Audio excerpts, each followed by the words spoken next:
آنچه خواهید دید.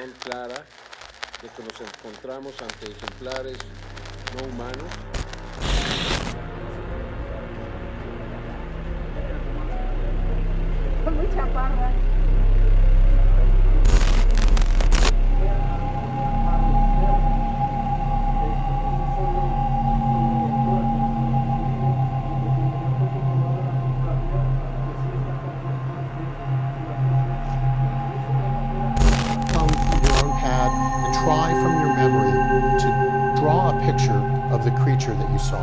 Yeah. I've tried to make the skin color, the skin tone had. سالانه گزارش‌های بسیاری در خصوص دیده شدن آدم فضایی‌ها گزارش میشه.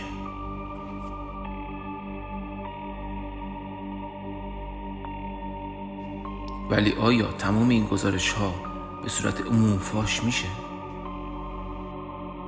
سازمان مخاف مردان سیاه‌پوش، سازمانی که هر جا اگه آدم فضایی دیده بشه اونا حضور دارن.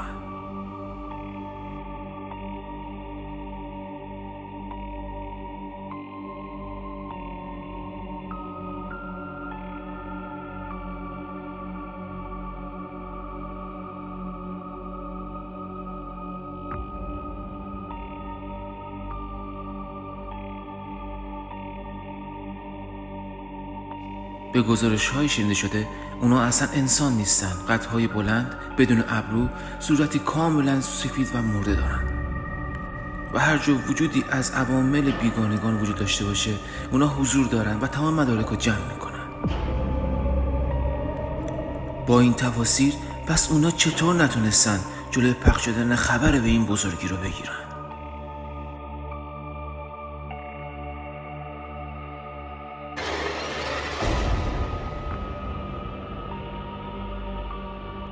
فسیل کشف شده ای از غیر انسان ها که 3 انگشت داره، قدی تقریبا نیم متری و در ایکس ری نشون داده شده که اجزای بدن اون شباهت بسیار زیادی به انسان دارن.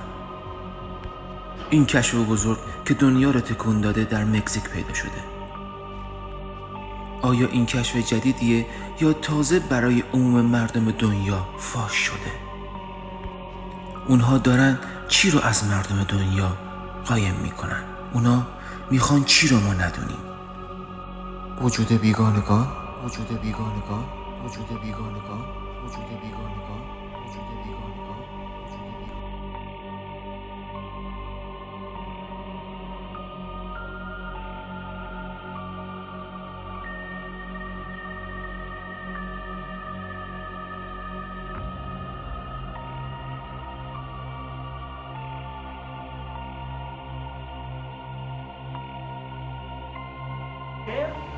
Es solo una cosa.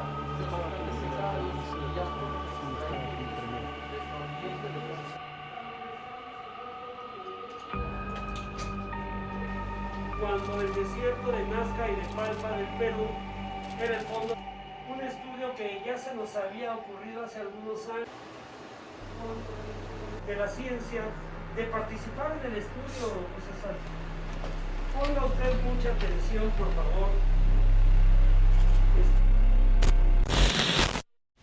حدود 16 سال پیش بود که این خانواده به 911 تماس گرفته و گزارش خیلی جالبی داده. Big eyes are looking at us and it's still there. So there's 2 people or 2 subjects that are in your backyard? Correct, and they're very large. 9 feet, 10 foot. They look like aliens to us. Big eyes, they have big eyes, and they're not human. They're 100% they're not human. و برای راستی آزمایی حرفاشون گفتن که چیزی که مشاهده کردین رو بکشید و در عین ناباوری چیزی کشیدن قابل درک نیست.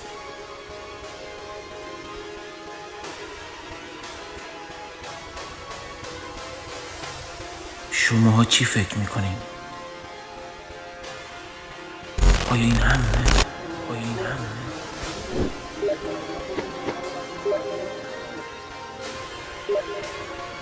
It's the creepy video that freaked everyone out. Okay, where is this on your property? In my backyard. They're tiny eyes and they're not human. They're 100% they're not human.